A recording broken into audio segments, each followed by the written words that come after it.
Hey guys, welcome back to another video. I'm your host, That One Camera Guy. It has been a long time since the last video I put together, but we are finally back with a little series. We're going to be building a video/photo editing machine. Let's get started.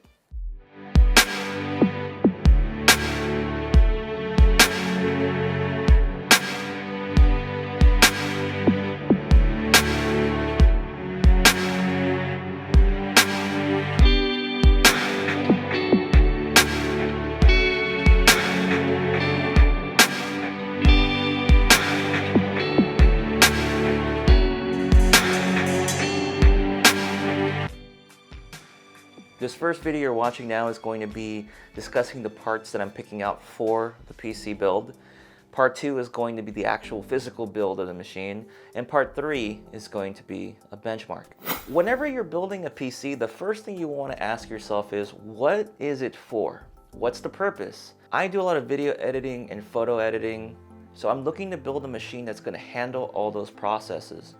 Right now, I use an older Core i7-2600 processor on the Sandy Bridge architecture. Although the computer that I'm using is doing really well right now, it did really well for the 1080p DSLR days, but since we've moved on to 4K and 4K cameras, we're starting to see a bit of lag. What I'm noticing is it's really difficult to work on a 4K timeline. You can pretty much work straight on one timeline, but as soon as you apply multiple layers, you're going to see some noticeable drag and slowdown, and even adding any color effects or color grading to that image is going to drastically slow it down even more. So we're going to be going on to a new build this year, a system that's going to pretty much handle any workflow that I have for the next few years, and I doubt we're going to go past 4K anytime soon. So the next thing we're going to be going over are the actual parts I chose. The first item that I picked is the Intel Core i7 5820K CPU. Now this is part of the X99 series 2011 V3 chipset. The reason why I went with the Core i7 5820K versus the other two options, which were the 5930K and the 5960X, is for the price point. The 5960X is the top of the line, practically the Extreme Edition, has 8 physical cores with 16 threads. Now if I was going to build my dream PC, I would choose that, but in this case it won't be my dream PC. Now the two other processors, the 5820K and the 5930K, are the two that are debatable. Now in terms of the price range, there's about $150, $160 difference between the two. And the reality is, there really isn't much of a difference between the model that I picked up, which is the 5820K, and the 5930K. To keep it simple, one has 40 PCI lanes, while this one that I have, the 5820K, has only 28. In the real world, you're not really going to notice the difference with those PCI lanes. Let's just put it this way: if you are going to be a gamer and you're going to be doing triple and quad SLI, basically multiple GPUs, you're probably going to see some benefit to getting the 5930K. But for most of us who are doing video editing and photo editing, the 5820K is the best processor for the money that you can get with 6 cores. And I'm planning to go ahead and overclock this little bad boy up to about 4.3 gigahertz. And we'll talk a little bit more about that in the benchmarks.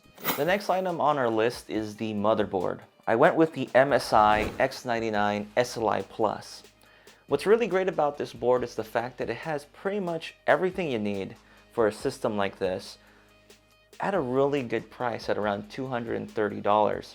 It has 8 DIMM slots for up to 128 gigabytes of RAM, although that's a bit out of my price range. It has plenty of PCI Express lanes for multiple GPUs if you're going to go that route. It takes DDR4 RAM, which is going to be faster in the long run, but it is a little bit more expensive. But what's really great about this is the fact that it has Turbo M.2, or rather the M.2 PCI Express 3.0 X4. It's when an SSD uses PCI Express to increase and boost its performance. So I'm going to be talking about that drive later and kind of the reason and purpose for it. And last but not least, it has USB 3.1 at 10 gigabits per second. So basically, I could have went with a much higher end board, roughly $400 to $500.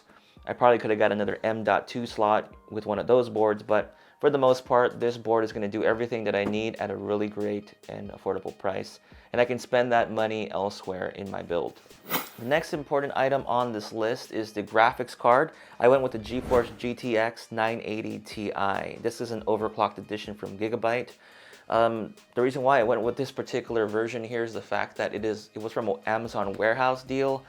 And secondly, this video card was highly recommended by Dave Dugdale, if you're familiar with him. He basically showed this video card running on a 4K timeline, and he was throwing multiple 4K clips, color grading, and it ran pretty much very smooth without any hiccups or drop frames. You probably can get away with using the GTX 970 instead of the 980 Ti, but I just went ahead and dropped the money on this card altogether to get the most and best performance. I mean, if you imagine yourself sitting down working and doing your editing, you really don't want any slowdowns. You want everything to run smoothly, so I just went ahead and got this card overall. And again, I got a pretty decent price for this card. Let's quickly talk about RAM. I picked up 32 gigabytes of this ADATA, was it XPG? Basically, I'll just say I took this particular model for the red accents on the heat sinks on this RAM. You can probably save close to $30 if you go with the really basic Crucial DDR4 RAM. And you can find all that information in the description below if you're looking for that. But this was a little bit more expensive. I'm probably going to upgrade to 32 gigabytes more later in the future for a total of 64. But right now, 32 gigabytes is pretty good. What I want to go over is the actual physical case that I went with. I went with the Corsair 450D. It is a really nice mid-tower case. It's not huge, and it pretty much will hold everything I'm going to put into the machine. It has really good cable management, good airflow management from what I've seen. So really good case. That's what I'm going to go with. If I need to in the future, I'll upgrade to a full tower PC case. Power supply, let's not spend too much time on it. 750 watts, EVGA, super gold, 80 plus gold certified. So gonna get a lot of good performance out of this, and it's gonna be more than adequate to handle everything that we're putting into this machine. And it's modular, so it's gonna look really nice too. And cable management. Along with the case, I'm gonna be using the H100i GTX. It's a very standard water cooling system that's used a lot with the Haswell processors to overclock them. Again, I'm going to be using this to help overclock my system to get a little bit more performance out of it. So that's the water cooling I'm using. Now, the last thing I wanted to go over, and I saved it for the last part, is storage. In any video machine, storage could be your biggest bottleneck.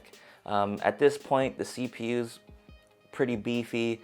I got a pretty beefy graphics card. Now, if your media storage drives aren't properly set up, you're going to experience some slowdown and bottlenecks with your editing experience. So SSD prices have dropped substantially, and now is really a great time to look into it and investing into the system. So I may decide to change the way I set up my drives, but this is how I have it planned out.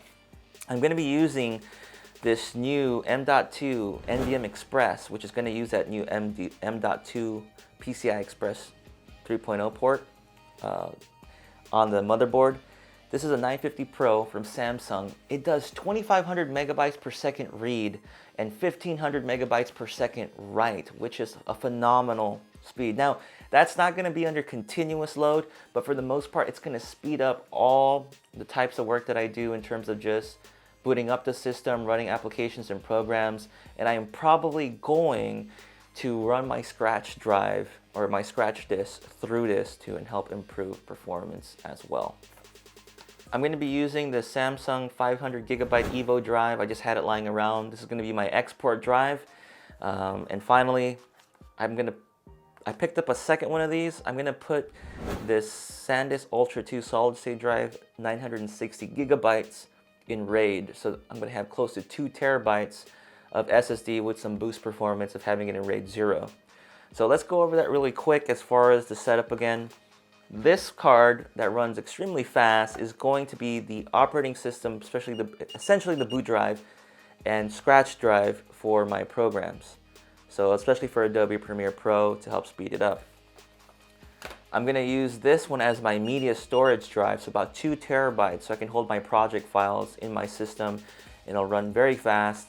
And finally, this SSD here at 500 gigabytes for my export. So that should help alleviate any bottlenecks that I'm gonna have with my build. I will probably be adding one physical hard disk drive into the system as a backup, so the system will back itself up frequently to that drive. So that's it. That is my storage solution. Other than that, guys, that is all of the parts I'm going to be using in my build. If you have any questions, you can leave comments and questions down below. All the links to the products are posted there as well if you'd like to go and pick them up. Part 2 is going to be the actual build, so stay tuned for that. With that said, I'm that one camera guy. I hope you enjoyed this video, and I hope to see you guys next time. Hold up, I'm not done yet. I'm not finished. Just one more thing. If you want to see part 2, go ahead and click on the little eye icon button or even the box next to me. That's going to have a link to part 2. If you really like the episode that you just saw today, go ahead and hit that like button. I'd really appreciate it to help me out. If you really like the content that I'm producing on my channel, go ahead and hit that subscribe button. With that said, I'll catch you guys later. Bye.